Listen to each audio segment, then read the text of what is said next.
उत्तराखंड के मुख्यमंत्री पुष्कर सिंह धामी ने राज्य विधानसभा में मंगलवार को बहुप्रतीक्षित समान नागरिक संहिता विधेयक पेश किया है। इस विधेयक में बहु विवाह और हलाला जैसी प्रथाओं को आपराधिक कृत्य बनाने और लिव इन में रह रहे जोड़ों के बच्चों को जैविक बच्चों की तरह उत्तराधिकारी दिए जाने का प्रावधान है। इसी बीच राजस्थान के कैबिनेट मंत्री कन्हैयालाल चौधरी ने कहा कि हम भी यूसीसी को लागू करने की कोशिश कर रहे हैं और तैयारी भी शुरू हो गई। दरअसल राजस्थान की भजनलाल सरकार के कैबिनेट मंत्री कन्हैयालाल चौधरी ने बड़ा बयान देते हुए सूबे में समान नागरिक संहिता लागू करने की तैयारी की है और इस बारे में चर्चा होनी है। उन्होंने पिछले कुछ दिनों में सूबे में हिजाब पर जारी विवाद पर भी बयान दिया। उन्होंने यूसीसी को लाने के लिए उत्तराखंड की सरकार को बधाई भी दी। गौरतलब है कि 8 फरवरी से विधानसभा फिर से शुरू हो रही है। ऐसे में यूसीसी का मुद्दा सियासी रूप से अहम भी है। राजस्थान के कैबिनेट मंत्री कन्हैयालाल चौधरी ने कहा कि उत्तराखंड यूसीसी लागू करने वाला पहला राज्य बना और इसके लिए हम सभी समान नागरिक संहिता को लागू करने की तैयारी कर रहे हैं। कानून तो एक ही चलेगा, 2 कानून नहीं चल सकते। हिंदुस्तान में समान नागरिक संहिता लागू करने के लिए चर्चा करने जा रहे हैं। वहीं हिजाब पर बोलते हुए कैबिनेट मंत्री ने कहा कि हर जगह ड्रेस कोड चल रहा है, ऐसे में हिजाब हटना चाहिए। वहीं उत्तराखंड में आज यूसीसी बिल पेश होने के बाद कृषि मंत्री किरोड़ी लाल मीणा ने प्रतिक्रिया देते हुए कहा कि राजस्थान में भी ऐसे बिल की बेहद आवश्यकता है और वे इस विषय में राज्य के मुख्यमंत्री से भी वार्ता करेंगे। वर्तमान परिस्थितियों को देखते हुए एक देश एक कानून की आवश्यकता है। आपने देखा होगा कि हाल ही में जयपुर में हिजाब पहनने को लेकर स्कूल में विवाद हुआ। ऐसे में यूसीसी बहुत आवश्यक है। उल्लेखनीय है कि उत्तराखंड के पुष्कर सिंह धामी सरकार ने मंगलवार को बहुप्रतीक्षित समान नागरिक संहिता यूसीसी का विधेयक पेश कर दिया। इस विधेयक में लिव इन रिलेशनशिप में रहने को लेकर कई सारे बदलाव किए गए। लिव इन रिलेशनशिप में रहने वालों के लिए रजिस्ट्रेशन कराना जरूरी होगा। बगैर वेब पोर्टल पर रजिस्ट्रेशन कराए कपल साथ में नहीं रह पाएंगे। रजिस्ट्रेशन न कराने पर कपल को 6 महीने की जेल हो सकती है, साथ ही 25,000 का जुर्माना भी लगाया जा सकता है। मालूम हो कि यूनिफॉर्म सिविल कोड यूसीसी का मतलब है कि देश में रहने वाले सभी नागरिकों, हर धर्म, जाति, लिंग के लोगों के लिए एक ही कानून होगा। जहां अगर किसी राज्य में सिविल कोड लागू होता है तो विवाह, तलाक, बच्चा गोद लेना और संपत्ति के बंटवारे जैसे हर मामलों पर एक जैसा कानून से फैसला होगा। दरअसल संविधान में गोवा को विशेष राज्य का दर्जा है, जहां संसद ने कानून बनाकर गोवा को पुर्तगाली सिविल कोड लागू करने का अधिकार दिया था, जिसके बाद गोवा एकमात्र ऐसा राज्य है जहां सिविल कोड लागू है। अब दूसरा राज्य उत्तराखंड बन गया। ऐसी कोई तैयारी नहीं है जी, लेकिन केंद्र में मैंने एक प्राइवेट मेंबर बिल पेश किया था जी, पर वो चर्चा में आता उससे पहले मैं चुनाव लड़के मेरे कारण इस्तीफा दे आया। और उत्तराखंड में जो कॉमन सिविल कोड पर वो लाया जा रहा है वो बहुत आवश्यक है, समय के हिसाब से, देश की परिस्थिति के हिसाब से, क्योंकि कानून सबके लिए बराबर होना चाहिए। एक देश एक कानून। और ये मैं आपने बात बहुत अच्छी मेरे ध्यान में लाई है। मैं माननीय मुख्यमंत्री जी से बात करूंगा कि अपने यहाँ भी ये लाया जाना चाहिए, क्योंकि अब हाल ही में विवाद हो रहा था हिजाब पे। अब हिजाब पहन के जाएं, ड्रेस कोड का पालन नहीं करें, उसको सांप्रदायिक रंग दें, तो उस दृष्टि से यहाँ भी जरूरी है मैं इसको आगे बढ़ाऊँ।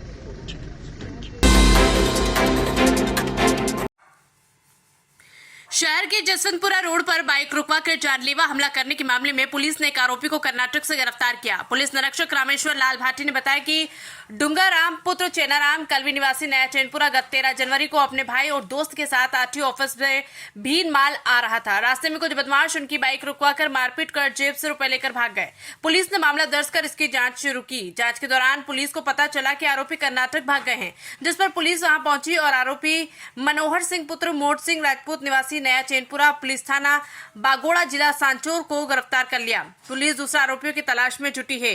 जानलेवा हमला व लूट प्रकरण में मुख्य आरोपी घटना के बाद राज्य से भागकर कर्नाटक राज्य में होना प्राप्त होने पर पुलिस टीम द्वारा कर्नाटक राज्य जाकर कानाहाल बेंगलोर से आरोपी मनोहर सिंह पुत्र मोट सिंह राजपूत निवासी चैनपुरा बागोड़ा को गिरफ्तार किया। पुलिस उप निरीक्षक प्रताप सिंह भाटी, हेड कांस्टेबल पूनम चंद, कांस्टेबल रामलाल, मदनलाल, श्रवण कुमार, तकनीकी सहायता में किशन लाल, विशेष योगदान कांस्टेबल मदनलाल व रामलाल का रहा। कुक कम हेल्पर की समस्याओं के समाधान में मानदेय बढ़ाने की मांग को लेकर मुख्यमंत्री के नाम उपखंड अधिकारी पंकज शर्मा को ज्ञापन सौंपकर विरोध प्रदर्शन किया।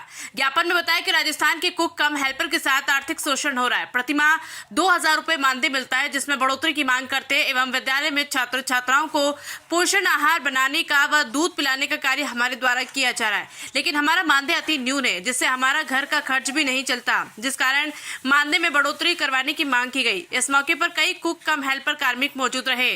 मांगे पूरी करो, हमारी मांगे पूरी करो। कुकम हेल्पर जिंदाबाद, कुकम हेल्पर जिंदाबाद, कुकम हेल्पर जिंदाबाद, कुकम हेल्पर जिंदाबाद। हमारी मांगे पूरी करो, हमारी मांगे पूरी।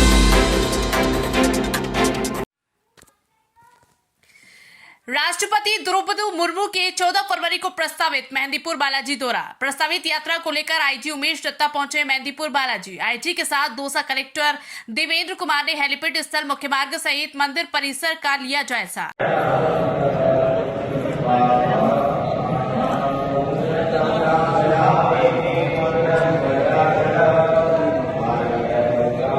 SP Vandita Rana, ADM Naresh Bunkar, Lal Soth, ADM ASP Shankarlal Sikrai, SDM doctor Navneet Kumar, deputy SP Deepak Balaji, SHO Buddhi Prasad मौजूद रहे। उसको आज रिव्यू किया गया है। कलेक्टर साहब, एसपी साहब और जो मंदिर प्रशासन और उनके साथ, और उसको देखते हुए जो व्यवस्थाओं को एक बार रिव्यू किया गया है। किस तरह की सर जो राष्ट्रपति का संभावित दौरा है सुनने में आया है, तो किस तरह की व्यवस्था है? देखिए, मैं उस पर कोई अभी कमेंट नहीं करूँगा। एक जनरल इसको रिव्यू सारा किया गया है और उस हिसाब से इसमें परिसर में इस क्षेत्र की व्यवस्थाओं का आंकलन किया गया है।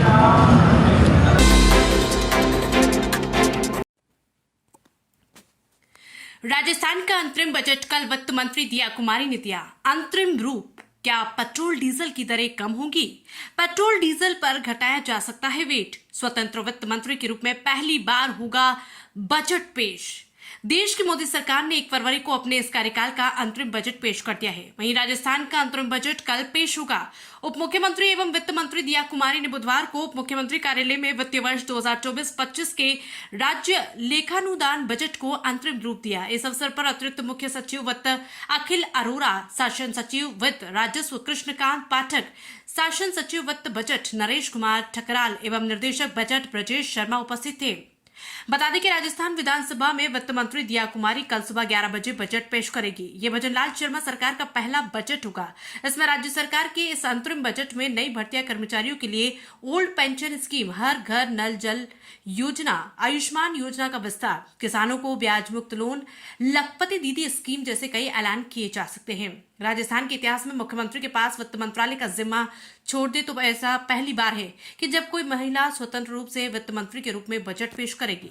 इससे पहले मुख्यमंत्री ही बजट पेश करते थे। वर्ष 2003 से 2023 तक 2 बार मुख्यमंत्री के रूप में वसुंधरा राजे और 2 बार ही अशोक गहलोत ने वित्त मंत्री के तौर पर बजट पेश किया।